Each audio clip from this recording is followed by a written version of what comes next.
আজকে আপনাদেরকে একটা জিনিস দেখাবো। সেটা হচ্ছে আমি ছাদে এর উপরে এই যে আমার ছাদ বাগানে কলমি শাক গাছ লাগাইছি।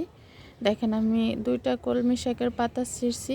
এগুলা ছিঁড়ার কারণ আপনারা অনেকেই বুঝতে পারছেন। এই যে পোকাগুলো এই যে পাতাগুলো খেয়ে ফেলছে। এখানে সেদিন খেয়ে আমি অনেকগুলা পাতা ছিঁড়ছি, সবগুলার পাতা ছিঁড়ে দিয়েছি।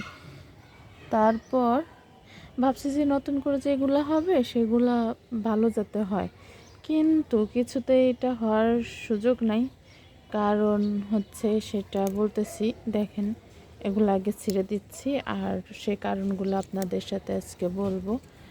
এই যে সেই কারণগুলো দেখেন, এই যে পাতাতে দেখতেছেন, এই যে এই ধরনের পোকা আমি অনেকগুলা ফেলাইছি, প্রচুর ফেলাইছি, কিন্তু এইটা আবার হয়ে যাচ্ছে কেমনে যেন। দেখছেন এই পাতাগুলো, পোকাগুলা এগুলাতেই মূলত এই পাতাগুলাকে শেষ করে দিচ্ছে। এই কলমি শাকের এই পাতাগুলাই খেয়ে খেয়ে এই যে মাঝখান দিয়ে এইগুলাই শেষ করতেছে। তা আমি এগুলো ফেলে দিই নিচের দিকে। দেখছেন কি অবস্থা, সেদিনকে আমি অনেকগুলা ফেলাইছি, অনেকগুলা।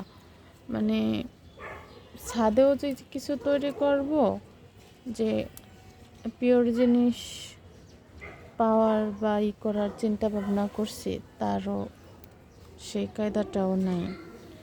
এগুলো আসলে কি দিলে যাবে আমার আসলে জানা নেই। এই যে দেখেন কি দিলে যাবে যে আমি আসলে জানি না। এই যে একটা পোকা,